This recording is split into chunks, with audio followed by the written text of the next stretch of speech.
Luto na ulit ang second batch ng aming Bibingkang galapong. bingkang galapong. Ayan, ang ganda ng pagkakaluto. Wow. Okay na? Hindi na konti pa. Konting oras pa. Wala na, okay na yun. Ayan. Bango-bango na yun. Wow. Bibingkang galapong. Second batch to. At ngayong weekend uli, marami na namang order. Ganyan kami dito pagka weekend. Mga ano ngayon ang order, gusto nila yung mga buo. Yan. Ayaw Maraming natin nakagusto sa aming mga kakanan ngayon. Maraming salamat po sa inyo, mga Suki Labs.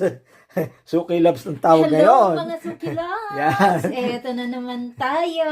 At eto nga, yung mga pa-order natin, ayaw nila ng tingi-tingi, gusto yung buo. Yan. Bitin daw. Kaya eto, mga order nila, hindi lang iisa ang order nung iba. Tatluhan na. Luhan. Yan. At ito po ang aming kakanin. Talagang itong hindi ito tinitipid.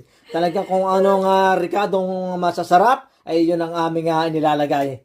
At para matuwa kayo at na talagang masiyahan kayo sa inyong binibili sa aming mga kakanin. Yan, sa lahat na makakapanood nito, hindi pa nagtatry, Jenny's Kakanin at iba pa, try nyo po. Order lang po kayo pagka Monday, order na kayo Monday kasi cut off po ng Friday. Tulad po ngayon, may nagme-message, naglilihido yung asawa, sinukmani, ay wala na, walang extra. Tapos, nag-message kahit ano daw kakanin. Ay, wala na kang extra. Dahil ang ginagawa lang po namin kung anong order. Hindi po kami gumagawa ng sobra dahil kung walang bumili, di sayang. Hindi naman namin makakain lahat yun. Kami, nagsawa na kakatitikim. Kaya mga Pilipino dito sa Montreal, ganun ang gawin nyo. Monday pa lang. Mag-order na kayo kung anong gusto nyo kakanin. Lahat po ng klaseng kakanin, basta orderin nyo.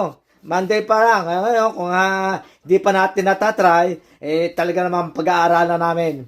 Katakot-takot.